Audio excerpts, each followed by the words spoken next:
Welcome back. So let's go through the homework from that you submitted this week. I'm not going to do all of them, but I'm going to do homework 1. So it's dn, and we are asked to simplify x squared y x inverse y inverse x3 and y3. So who's done this homework? How did you do it?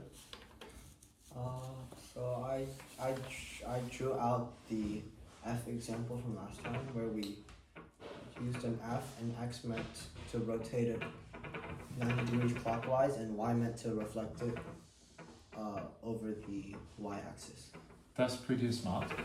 Oliver and Daisy kind of asked me how to do it, and I intentionally tell them the normal way of doing it. Not normal way, the more common way of doing it, which I bet most of you is how you did it. So there are 3 defining equations. Which 3, Daisy? Y squared equals 1. X cubed equals 1. N. So there will be xn equal to 1. To 1 and then yx equals x and to the power of n minus 1 times y. Yep, xn minus 1 is also x inverse. Okay, so I'm going to show you 2 ways to do it. The first way is I expect most of you do it this way, so which is using algebra.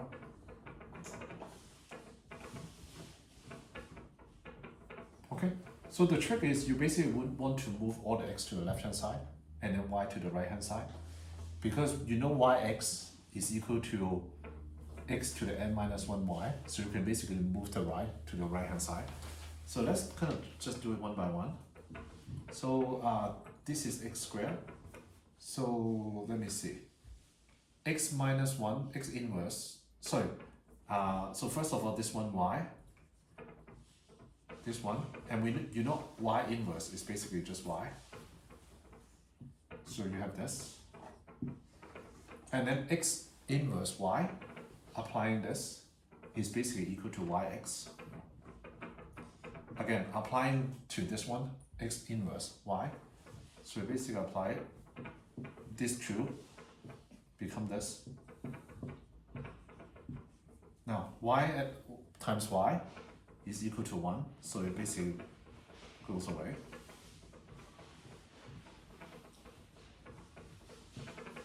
So here, you have 6x in total, so it's x to the power 6. Y times y, and you know 2 of those, y squared is equal to 1, so it's this. So this is what I expect from most of you, how you do it. But I'm going to show you a different way of doing it, which I thought is actually a little bit easier.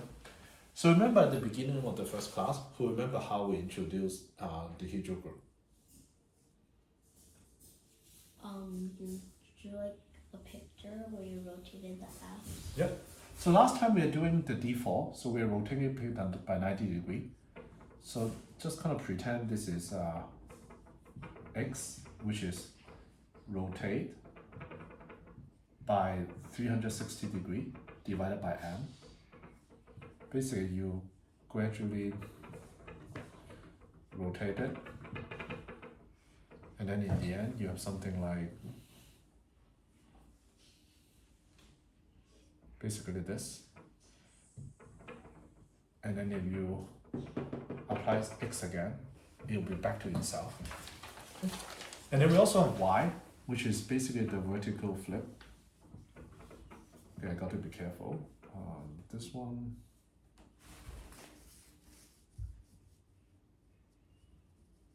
You can just rotate that one clockwise. Yeah. So it's like this. Look, I think it'll be the other way. It's already inverted. So this one is rotate clockwise. That one is rotate counterclockwise. But it was already reflected. So rotating it counterclockwise would. No, this one the inverse. This one flip is this, and this one flip is this. So another way to do it is try to use this diagram to help you. So x squared, meaning 1, 2, you could think of it as two buildings that has kind of n story, and then let's say this is a north tower, this is a south tower. So x squared, so you basically take the elevator, go down twice, and then y, so you go to the south tower if you will, and then x minus 1, x minus 1 is go down, so now you're on the third floor. Okay, just curve it down, and then you go to this one, you go back to the north tower again, so it's still the third floor, and then x3, which is go down 3 more floor, 1, 2, 3, so it's the sixth floor, and then your y3 is basically go to the south tower, go back, and then go down. So basically where you are is in the south tower, and then the sixth floor, which is 1, 2, 3, 4, 5, 6, and then y. So this expression, using the geometric kind of picture, you basically also know that this is x6 and y. Any questions? Okay, so let's go through one more homework, and then we'll call it.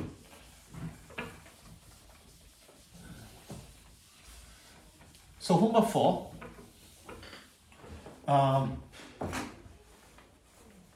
So I'm just going to go through, I'm not going to go through all 3 parts. The first one, list the 6 elements of D3. So what are those? Daisy?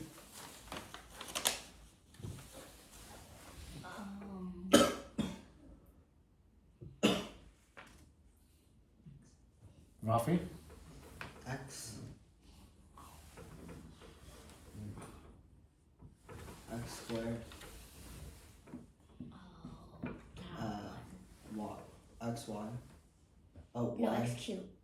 X cube. X cube is equal to Y. So 1. And what else? Okay. Y. Mm-hmm. X Y. X squared Y. Okay, and then Daisy, you're the expert. What are the 3 relations? one. Hmm? 1 x. What are the defining relations? The 3. Oh, y squared equals 1 Mm-hmm. x power n x to the power of 3 equals 1, and then yx equals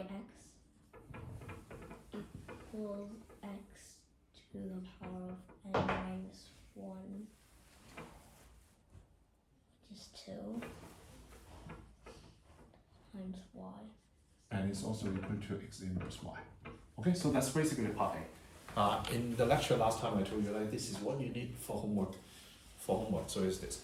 So B I'm going to skip is basically multiplying matrices. So I want to talk about C, which is, can you describe a subgroup of GL3 that have infinite number of elements? Okay. So the trick or the answer I already gave you at the very, very beginning of algebra.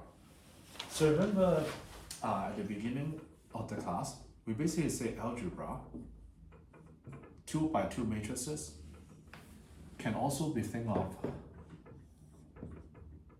as kind of moving a point from U to V. This is basically one way of interpreting kind of 2 by 2 matrices. So I gave this particular example. Lambda is a number that's not 0. Okay, number is basically a number not 0. As basically making it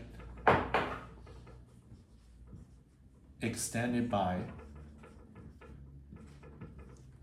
lambda time. Basically make it bigger. So if it is 2, then that means it's make it 2 times as long. So this is a subgroup. So let's kind of verify it. Number 1 is identity part of this. Yes, because when lambda is equal to 1, this is it. This is the identity. So again, lambda is never 0 in this one. So what about inverse? Does the inverse exist of this form? Yes. Yes. What is it?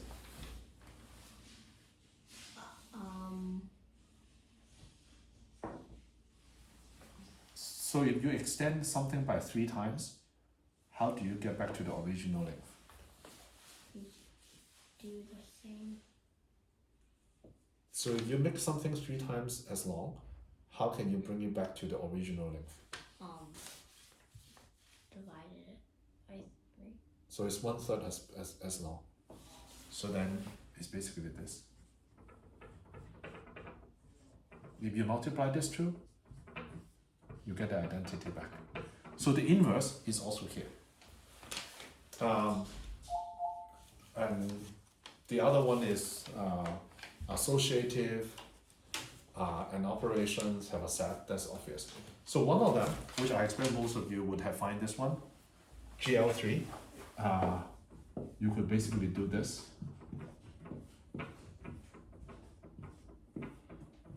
Lambda not equal to 0, or I think Olivia told me that she also did this.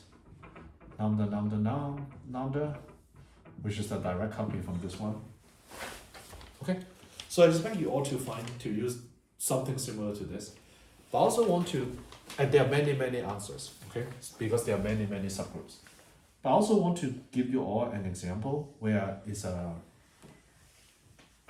in my opinion, an interesting one. So remember GL3 is basically all the 3x3 matrices where the determinant of A is not equal to 0. Remember, this is a requirement because when determinant of the matrix is 0, its inverse does not exist. Okay? So one of the special group is, I forgot the name of it, but one of the group is basically all the matrices that are part of this, but then with the condition that the determinant of A is equal to 1. Basically all the 3x3 matrices where the determinant is 1. Now this one is first of all, the part that is not obvious, and it's something we didn't talk about in the class. Let's say you have 2 matrices that are part of this, and if determinant of one matrix is equal to 1, determinant of the other matrix is also 1, there's this formula.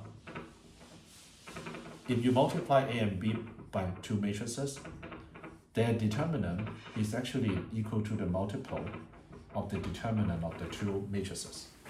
Now, because we are saying, we just want to look at a set of 3x3 matrices where the determinant is equal to 1. So therefore, using this formula, the determinant of the product is also 1. So this is a very special class of matrices, which is also a subgroup. Again, you can easily verify the other 4 to 5 criteria or definition of group also holds for this one. Any questions from anyone? Nothing? No? Daisy? No. Okay, sounds good.